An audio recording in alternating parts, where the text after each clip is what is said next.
Modern Warfare 2 is regarded by many as the best Call of Duty of all time. I'll be honest here, and it's probably going to upset a lot of you, but I've never been a fan. But I'm not going to let my dislike of the game get in the way of letting you all know how it's holding up in the year 2022. Let me start by saying, when I did my COD in 2021 series, this game was almost unplayable. There were modders in almost every lobby, and almost every game at TDM I entered was modded into another mode. Because of this, I only play once a year for this series. MW2 is one of my weakest games, so don't expect pro level footage here. I went into the stream with my doubts, but hoping things may be different this time around. Upon entering the main menu, the player count displays a big old fat goose egg. Yep, apparently nobody is online. I don't know why it says this, but it's been this way for a long time. While searching for a match at TDM, it got up to about 13 good matches found before I joined the game, so at least we know there's a few lobbies going. First match was dominated by campers, noob tubes, and snipers. Well, who am I kidding, this was almost every match I played. At least it seems like not much has changed from its glory days.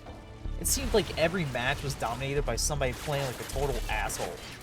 Whether it was someone using noob tubes and one-man army, or some guy head glitching on stairs surrounded by claymores. It seemed to be the same deal every match. Someone would get a Harrier, then an AC-130, then a TAC nuke. After a few matches of watching nukes go off, I decided to check on other modes. I did find a game of free-for-all. It seemed like there were a few games of it going as well. Things seem to be a bit more stable here. Less douchebags, but more chaos. I couldn't find a match on any other modes though. So I went back to TDM, and that's where the trouble started. I entered a game where it was 2 versus me on Rust. I recognized one of the players as one of the campers that had been dropping nukes all day. I left and tried for a new lobby, and I got thrust right back into the same match, but there was another person on my team now. Alright, whatever, let's see what happens. I spawn, and almost immediately get sniped. That's when I saw that the nuke guy was a modder. Then, the game magically changed the free-for-all and I noped right out of there. Pretty much every lobby after this was modded in the 9v9 ground war. This made for some completely chaotic matches, as I seemed to always have the bots on my team just constantly sprinting into the enemy's gunfire. This kept up for basically the entire stream. As far as connections go, it seemed fairly solid. It's still peer-to-peer, but there seemed to be enough people on to put me up against people who were close enough to me. When I started getting thrown to ground war matches is when some problems showed up. Having 18 players in an old game like this guarantees a couple of them will have connectivity issues. Overall, a surprisingly solid connection for a game turning 13 this year. As I said before, I've never been a fan of MW2, but if you were, then it might be worth picking up again.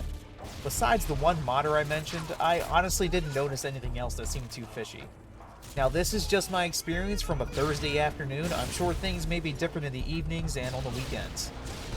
It seemed to be in a better shape than it was last year, so that's good to see.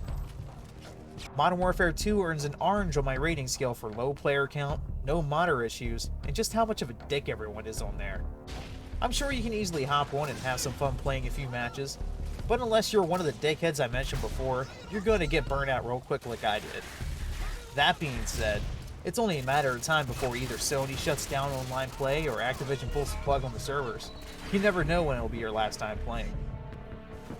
Thanks again for watching, everyone. I'll be covering most of the older Call of Duty games and possibly some other games once I'm done with those. Black Ops 1 is up next, so make sure you like and subscribe so you can find out how that and other games are holding up in the year 2022.